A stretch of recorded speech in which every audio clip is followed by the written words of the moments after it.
All right. Hey, good morning, everybody. Hey, everybody. Good morning. Manny Garavito here for another episode of Mornings with Manny, where we get together and discuss some useful information, stuff that anybody in any endeavor can apply to their business or in their life, or anything that's just applicable. I do this show every Monday at 10:30, and I kind of just share stuff that I've learned, stuff I've read, books, articles, blogs, people I meet, all that stuff. And today we're going to talk about creating content. Now, content is the reason why the internet is so full of stuff. Some of it is good, some of it is bad, but content exists and will always exist as long as there is an internet connection. And everybody can create content free of charge. I mean, that is so convenient to think that anybody can post a photo of themselves or of their cat or of their baby and just get immediate feedback. And you can also post an article that can change somebody's life or a video that can make somebody feel better in an instant. And that's what content is all about. Just you putting information on the internet and building a relationship through it. So, with that being said, the importance of content, excuse me while I turn off my notifications here. The importance of content pretty much determines what your presence is like on the internet. So whether you're a personal brand, a business brand, or just somebody living day-to-day life that just wants to share, anything you post on will always contribute to the overall message that you have going on for you. And you want to make sure that it all aligns to your intentions. So with this presentation, I want to talk to you guys about how to be really good at content creation in as little information as possible, because I pride myself in sophisticatedly putting information on as little as slides as possible to give you guys a lot of takeaways. So once again, Mornings with Manny is a show where I do every Monday. Oh, I got to change the title here, on creating content. And it's at 10:30 a.m. I used to do this back in the day for the last 2 years, although I took a year off. And it's good to be back now that Zoom is so popular. So let's get started on creating content or on content creation. So creating content is a great way to build a relationship with those who know about you and those who haven't yet. Um, in my experience as a marketer, my game and the message that I've portrayed within it has been stepped up just because of the fact that I've built a content creation plan. And what content, how they say content is king? What you're really doing is you're building a social foundation that can be used as a directory for what it is that you're trying to communicate. And if you're in business and you're just getting started, content creation is one of the most cost-effective ways to do marketing. It doesn't cost you any money, as mentioned before. The organic reach is correlated to how useful or valuable it is. And if you see that, for example, a piece of content is doing really good just on its own, double down and just buy a couple of put some ad bucks on it, and you'll see it soar. So what's great about content is it's also a barometer to see how effective your communications are. So content of all sorts live forever on the internet and act as little mini customer service agents representing your brand. So I'll give you an example. Traffic to my comedy website, miamicomedy.com, started taking off when I started producing content on YouTube, because YouTube became the directory for someone to explain to my potential customer about a show. And that video will live forever on YouTube as long as I don't take it down. And people engage with it. They give it a thumbs up, they leave a comment, and you can also put your links on the description. And all those little things come together to make your content be discovered and also represent you while you're out doing something else. So creating content is also very convenient for both parties, you as a business and your customer. And content is the number one reason for engagement. You really can't have proper engagement unless the content is out there. So the content you create is the primary reason another person engages with you. It sends a message that you are still actively seeking to leave an impression and build a relationship. So whenever you put out a piece of content, always keep in mind that what you're really doing is you're trying to build upon a relationship. And this can apply at any cycle in the potential customer's buying journey. And even though we call them potential customers, always keep in mind that they're still people. Someone out there like you or me out there looking at your content, and you've got to be respectful of their attention. So, one of the best ways to do that is to kind of like build a content plan that goes within these phases in an individual's journey in hopes of buying your product or service. Satisfaction, acknowledging a problem, decision, criteria, measurement, investigation, selection, reconsideration, all the, and every buying cycle is different. As I was looking up buying cycles on Google, there were ones that just had 3 or 4 in it or 5, whatever the case may be. All these factors that are inside of what you would see in your basic buying cycle, those are all factors you can consider to develop your content. There's someone out there that wants to acknowledge a problem. Like, am I the only one that has this problem? They look it up, and lo and behold, there's your piece of content reinforcing that they're not alone. Or if someone says, should I buy this product? Are the reviews good? They go online, they look at your product, they see your description, they see what it offers, they see what people are saying, and there's another piece of content that aggregates to that particular buying cycle, and so on and so forth. So just consider all the factors within a buying cycle and create content for that. And you'll see your content and your views skyrocket. So you also want to create content that's standalone, meaning you don't want to create content that's like too salesy. When you go on, and unless it's a sales page, because when a customer lands on your sales page, it's that part of the phase where you're selling.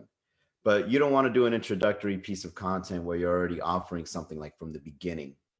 You have to be a little bit intuitive when it comes to content creation, but a good rule of thumb is make every piece of content stand alone. You don't want it to be incomplete. You don't want it to be lazy. You don't want it to be lack of creativity. You want to put a lot of effort into making sure that your content will survive just by itself.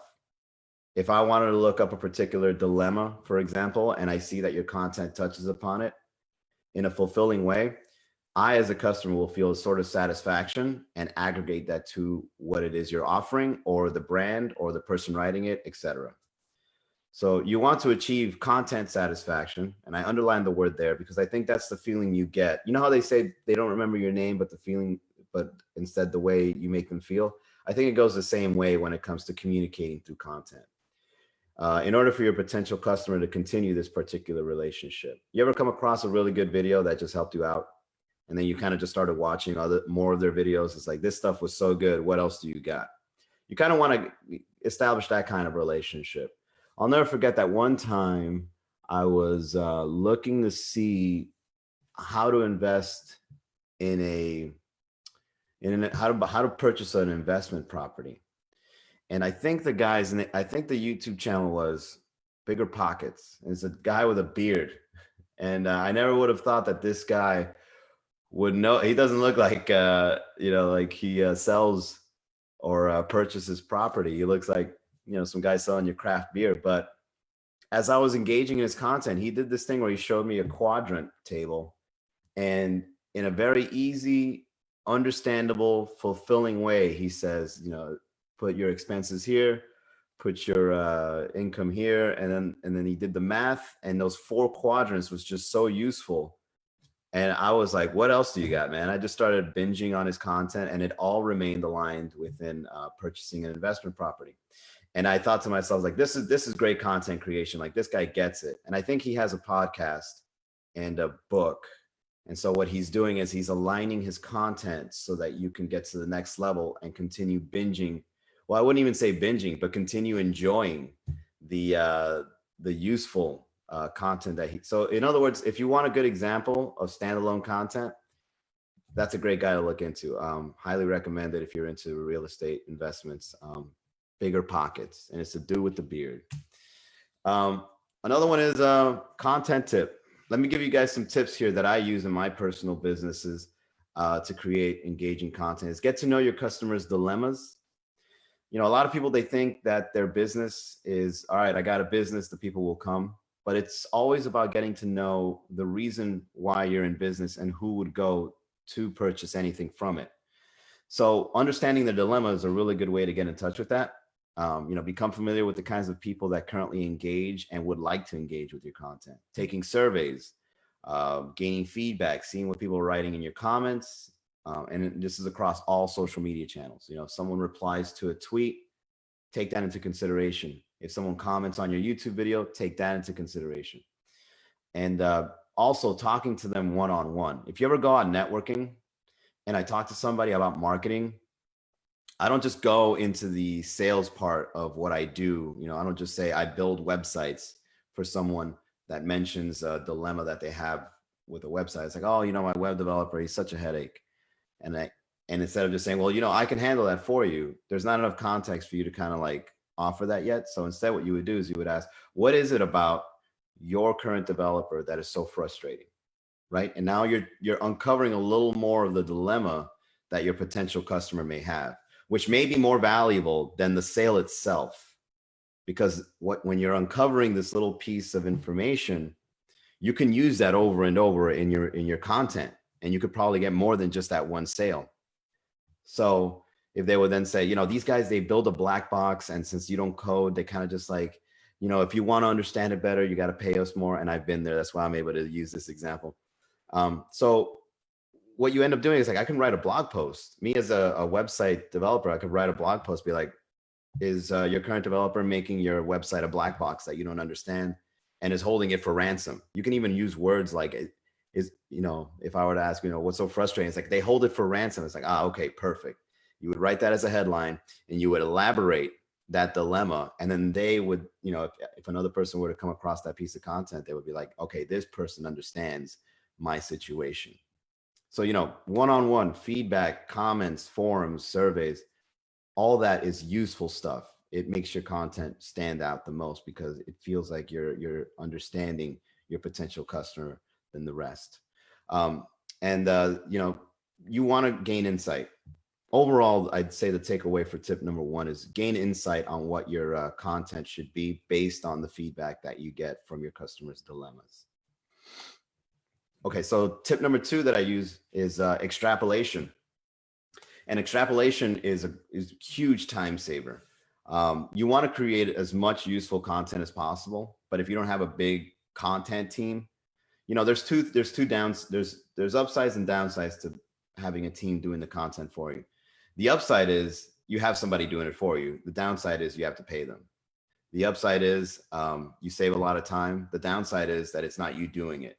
So you're not branding yourself with the business. So in this tip, let's just say that you are the one engaging and in creating the content directly. You to the business, to the customer, rather than getting a team. So you get one solid idea, right? Let's say from the previous example, the frustration of customers when they hire a development team for a website. You get that one idea and then you extrapolate, meaning you, let's say I did a whole podcast.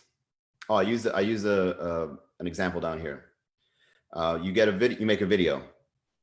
Even better, you make a video about that dilemma, then you extract the audio, you make a podcast with that same video, but it's just the audio. Then you extract that and you make it into a transcript, then you turn that into a blog, then you grab an excerpt from the blog, you tweet that, and then you grab that excerpt and you make it into a picture quote on Instagram. So you've got the video, the podcast, the blog, the excerpt, and the quote. 5 pieces of content off one video. So that's what I mean by extrapolation. You just go all the way through and you make one piece as useful as possible in different platforms. Content tip number 3, serialize it. Serialize your content. I learned this from my mentor. And what he means by serializing is, if you get one idea, there's different ways to look at it. Okay, so serializing content is when you take that idea and you start like making little subtopics for it. And believe it or not, this is actually very popular in comedy writing as well. Like you would come up with one thing and then you just write a bunch of little side notes about that one idea. And then you could see the ideas just coming together. So for example, a blog post about a stock option can be about the history of the business. So instead of just writing all one whole elongated blog post about why you should buy a stock option, you can serialize it into like five, right? So one blog post can be about the history of the business. Another blog post can be why it entices you to continue buying stock options from this business. Another one would be about the current CEO and how great he's making decisions within the business. And then another one could be about the highs and lows and why it fluctuates and the volatility and whatever the case may be. What you're doing is you're touching upon different angles of the same idea into useful bits of content. And each serialized piece of content is a different take about the same thing. And this is a great, great way to beat writer's block. If you're ever stuck, and I've been there, I think a lot of people are, writer's block is very common when it comes to creating content because, sometimes you don't know what to talk about. Go back to something that you wrote about that was very successful, something that was very engaging, that was probably one of your greatest pieces of work. Grab that concept and then just flip it and talk about another angle about it. And you'll just see the ideas just flow out of you because it's something that you're familiar with, that you've already done before, but you haven't really fully uncovered yet. Content tip number 4, launch. So when it comes to launching, I learned this from Jeff Walker. He has an e-course called Product Launch Formula. And what Jeff Walker does is he shows you how to make each piece of content lead up to something.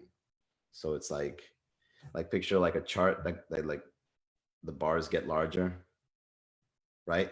So let's say if you were to send an email out to your newsletter subscribers, and you were to talk about a product that you're going to be launching.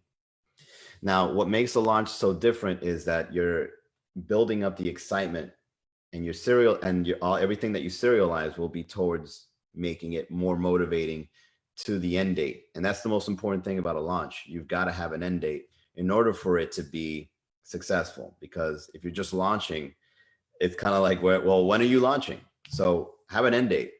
Say you completed an e-course, or say you're going to start podcasting. Don't just podcast, lead up to the podcast. Write 3 or 4 emails saying why you're going to podcast, the reason why they should listen to the podcast. And let's say if you have a guest coming on the podcast, what the guest is about, and then bam, you launch the podcast. Now, those 3 emails leading up to the podcast will allow you to have some extra people tuning in to your first episode by itself. So make each piece of content as a means to launch something. Align your message for one main purpose at a time. You don't want to be launching to different things. You want to be launching to one particular thing. Make the messages clear throughout the creation of the content, and of course, have an end date to that launch. Content tip number 5, plan ahead. What I like doing is I like going on the automation. I don't use automation too much. I just use it to help me out with things like productivity and convenience. However, I would never recommend you automate anything that should be authentic, for example, communication. So when I say planning ahead and automating, that is getting something like Buffer or Social Sprout, and they give you a calendar. And what you can do is you can plan out your entire weeks or even 30 days ahead of content. And if you ever need to switch and move it around, you can. And this saves you a lot of time. And it also helps you in staying consistent, which is a very important thing about content creation. You want to be as consistent as possible. If you don't remain consistent in your production of content, it's kind of like you have to start all over. It's like you dip and you stay dipped until you bring it up. And then if let's say you were here when you were creating content and you stop, you go all the way down and you got to climb there up again. So stay as consistent as possible, and planning ahead allows you to do that. And you can also see, it kind of gives you like this meta bird's eye view whenever you create content, when it's planned ahead. When you get like, I personally use Iconosquare for my Instagram, for example. And what Iconosquare does is not only can you plan ahead and schedule your posts, but you can also see the last 30 days or the last week. What was the most engaging? What time do people usually engage? How many people are signed on at a particular time throughout the day? And then if you get like these insights from like a bird's eye view, you can start making better decisions on the next 30 days or the next 7 days, creating content. And you can only gain these insights by planning ahead and then looking at the results. So you can go day by day. You know, Monday I post this, and then you wait till Tuesday, and then you post that, and you wait till Wednesday, you post that. But if you really want to get the right insights, plan ahead and then look back at the results. Plan ahead and then look back at the results, and you'll see your content game really stepping up. You also want to understand social media channels. So a lot of people that I've seen, when they start a business, they get the Twitter and the Instagram and the LinkedIn and the Facebook, and then they do the same thing on each. I mean, there's nothing particularly wrong with that, but you want to understand what you're getting into. So I'll give you an example. TikTok just recently became one of the most popular social media channels for particularly in the young age. So like that's the demographic. So what you would post on LinkedIn won't be beneficial on TikTok, and vice versa. And what you post on Twitter won't necessarily be beneficial on Instagram, right? Because it's images and words. So you have to become aware of this particular segmentation of social media. There's a lot of variety. You know, I don't want to go too in depth, but you know, keep in mind what you're catering to based on these channels, the demographics, the kind of content that thrives there. So for example, if you any post I believe it still works this way. Any post you make on Instagram that has too many words kind of like gets the algorithm kind of like pushes it back a little bit, because they kind of want more vibrant photos, but they won't do that for you in Twitter. Like Twitter, it's all about the words. And what you also want to do is just look at the top players, like the ones that figured it out, the people that figured out that social media channel, and just look at what they're doing. It doesn't mean that you have to like mimic them or copy them, but just see why they have so many followers. They're like, okay, this particular person has a lot of followers because he's doing this and he's catering to that and he's talking about this. And then just kind of get a feel for these channels so that you can kind of understand it a lot better by seeing the top players. Okay. See what works and make a decision if this is the right platform. And if it is, how you can wedge your message to thrive and contribute. The reason why I say wedge your message is because we're over communicated in all the channels. You know, there's a lot of content out there, and you've got to figure out a way to be as prolific as possible in all of these channels, if you do decide to go in all of them, or at least in the one particular one that you choose. Okay. And I would say start with one social media channel at a time. Build up a really strong following in one, and then just spill over to the next, rather than trying to do them all at once.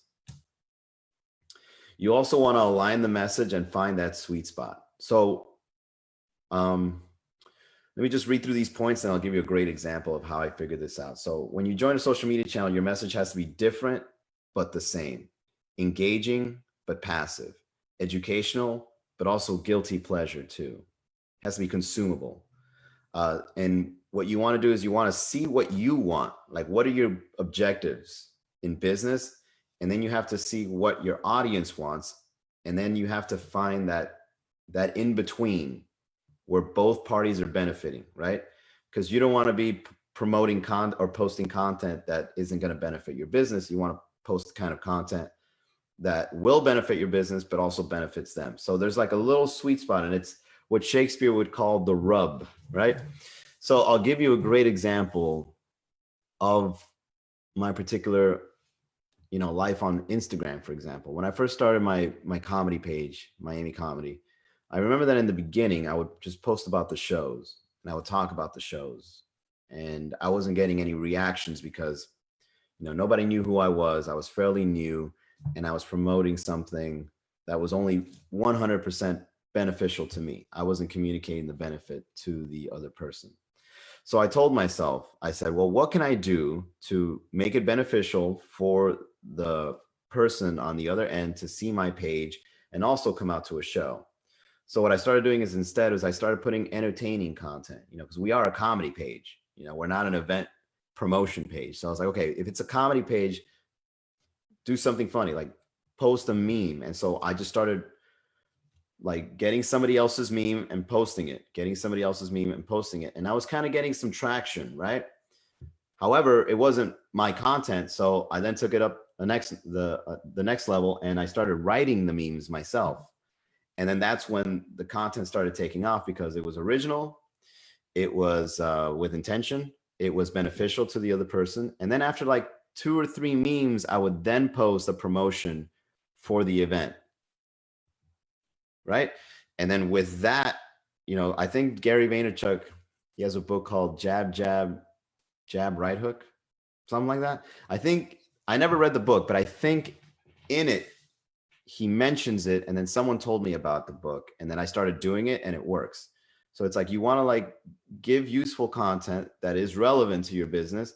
And then you give the promotion, useful content, then you give the promotion. And then what you're doing is you're building a relationship saying, hey, did you guys have a lot of fun with all the memes I wrote you? Awesome. By the way, I'm doing this show tonight at Sweet Caroline Bar. And everybody's like, okay, great. Understood, right? It's kind of like you're gaining their permission in order for your content to continue. So what is the importance of creating content? So picture every piece of content as a little investment in building trust. Like every time you put something out, keep in mind that what you're also doing is you're building virtual trust. Okay. You're displaying things like competence. You're displaying things like understanding when we were talking about understanding the customer's dilemmas. You're also creating authority. People see you as the authority in this particular, I'd say, industry or position that you're building. It's also great social proof. Social proof is a good way to show people that you're legitimate, right? You're legit because other people are involved. And it's a great way to show that you get the job done. So for example, on your Instagram bio, if it says I produce comedy shows and then I post a photo of a show full of people are like, okay, this guy is the comedy show producer. Content also shows your efforts in keeping the conversation going about what you do. When you post content, subconsciously or consciously, one way or another, the effort that is behind the content will go through and will be picked up one way or another. If you don't put any effort into it, it's going to show. If you do put effort into it, it's going to show. And I'd just like to make this comment in closing. When it comes to social media, a lot of people would think that good marketing is getting a lot of followers. It's a very small fragment of it. What you want to do is you want to differentiate between being popular and being known, or being famous and being known. So when you're creating really good content, don't do it to be famous. Don't do it to go viral, because those things happen at random. And sometimes, going viral for a business may not seem as easy as some other business. Like if you go viral, I'd say it's because you got lucky. And if you try to keep getting lucky, it'll start showing. So instead, what you want to do is you want to look into being known. This is my industry. This is what I do. And here's the content that proves it. And don't be discouraged by likes or by followings. All beginnings start off small. And over time, if your content is good, it'll show. And once your content over time starts building up, it becomes this foundation that it pretty much just makes you and your business undeniable. So when you do content, don't try to be famous. Don't try to be someone you're not. When you try to do content, be someone that's known for what you do. All right. This has been Mornings with Manny. Thank you so much for joining me. I have an open door policy. Just go to miaminetworking.com/meeting. Talk to me about anything. Marketing, content, how's your day going? I would just like to get in touch with the community. I'm also building a few events in the future. May 24th, we're going to do our first virtual networking event. It's called Meet the Makers of Miami. I'm currently enrolling coaches, mentors, thought leaders, people that want to make a difference here in the city of Miami, because there's a lot of opportunities coming. And once this whole quarantine thing is over, those opportunities are only going to exponentially grow. So I'd like to go ahead and start calling out anybody that wants to make a difference. Let's band together and let's do that. Let's do so. Let's make that happen. Okay. May 24th, go to miaminetworking.com/meeting. makers. That's going to take you to the enrollment page. Just put in your information, and then I'll send you the Zoom link. Oh, one more thing. We are switching from Hopin to Zoom. I was going to do this networking platform called Hopin, but I figured I'm just going to switch over to Zoom. I have some great topics to talk about. I think some of the things I'd like to talk about, and let me know, send me some feedback. Let me know if you guys agree, if you want to participate in these discussions. So I think thought leadership is going to be very important, and communicating your ideas and being useful in helping others make a difference. So I would like to talk about, how you can make your communication as clear as possible using the internet. Zoom is, a great example of that. We're now able to do presentations and webinars and have meetings and happy hours, and Facebook is now jumping on board. So thought leadership is going to be a very important skill to have. I'm also going to be talking about how to market any business online as well. Maybe even starting a business if you haven't done so yet, or scaling it. So let me know what you guys think. The overall idea is just to band together as people that want to make a difference, because I think the city of Miami deserves it. Okay. And I know we're out there. I've met you guys a few times. This is an attempt to organize it all. Okay. May 24th. Thank you all very much. Have a great week. See you next Monday. Bye.